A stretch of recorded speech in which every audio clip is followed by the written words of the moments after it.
नमस्कार विद्यार्थी मित्रांनो, स्वागत आहे आपलं यूट्यूब चॅनल ज्याचं नाव आहे मोहित मोटिवेटेड एक्झाम चॅनल। आज आपण बघणार आहोत शिक्षक भरतीसाठी टेट देण्याबाबत शिक्षण आयुक्ताकडून आलेला प्रस्ताव।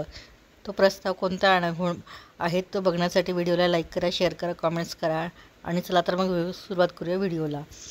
ही बातमी आहे पुढारी पेपरमधली।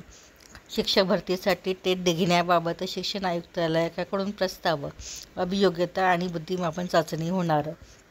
मुंबई पुढारी वृत्तसेवा।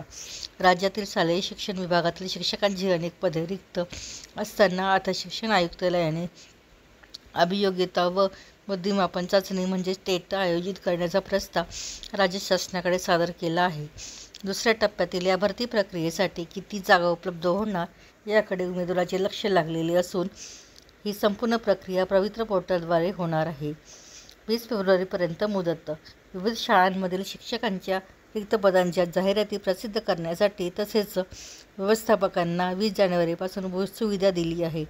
मात्र अद्यापही स्थानिक स्वराज्य संस्था, खाजगी शैक्षणिक व्यवस्थापन यांच्याकडून शिक्षकांच्या पदभरतीबाबत पवित्र पोर्टलवर अत्यल्प प्रमाणात जाहिराती आल्याने निदर्शनास आले आहे।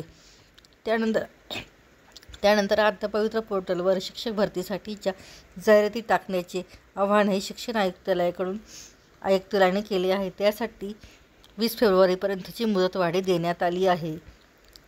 अशाच नवनवीन टेटचे अपडेट पाहण्यासाठी मोहित मोटिवेटेड एक्झाम चॅनलला सबस्क्राईब करायला विसरू नका। लाईक करा, शेअर करा आणि चॅनलला सबस्क्राईब करायला विसरू नका।